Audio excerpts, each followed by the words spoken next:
हाय मैत्रिणींनो, स्वागत आहे तुमचं साक्षीज रेसिपीमध्ये।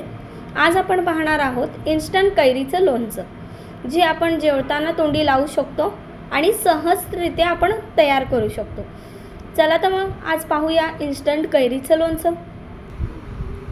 इन्स्टंट कैरीचं लोणचं करण्यासाठी सर्वात आधी आपण त्याचं साहित्य पाहूया। मी इथे एक कैरी बारीक चिरून घेतली आहे, अशी स्क्वेअर टाइपमध्ये अशा छोट्या छोट्या आकारामध्ये चिरून घ्यायची। त्यानंतर साइडला थोडीशी कोथिंबीर घेतलेली आहे, मसाल्यामध्ये हळद घेतलेली आहे, तिखट घेतलेला आहे, मोहरी घेतलेली आहे, मीठ घेतलेलं आहे आणि थोडीशी साखर घेतलेली आहे।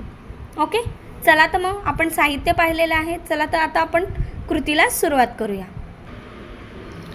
चला तर मग फर्स्ट ऑफ ऑल आपण एक बाउल घेऊया। त्या बाउलमध्ये आपण आधी कैरी टाकून घेऊ।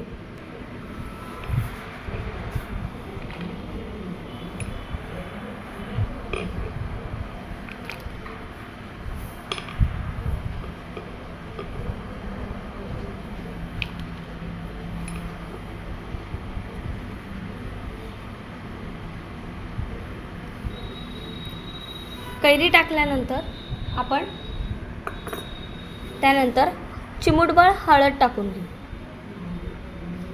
थोडीशीच टाकायची, जास्त नाही। जास्त हळद टाकल्यामुळे त्याला कडूपणा येऊ शकतो। जेवढ्या प्रमाणात आपण तिखट खाऊ शकतो त्या प्रमाणात आपण तिखट घेऊ शकतो। आम्ही कमी तिखट टाकतो, कारण हे आंबट गोड चांगलं तिखट छान लागतं।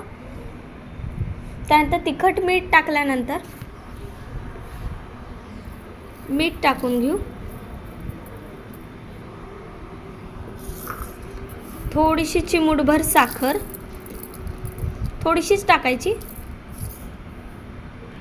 बारीक चिरलेली कोथिंबीर टाकायची आणि आता ह्याला आपण मिक्स करून घेऊया।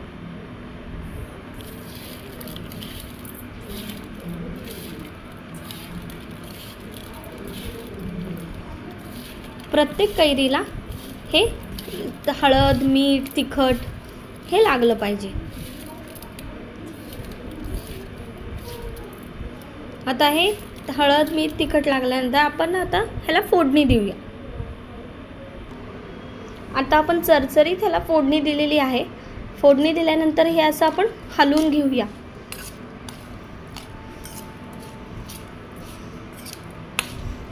तर तुम्ही कशासोबतही हे तोंडी लावून खाऊ शकता। इतकं मस्त लागतं हे। तुम्ही एकदा करून तर बघा आणि खाऊन तर बघा।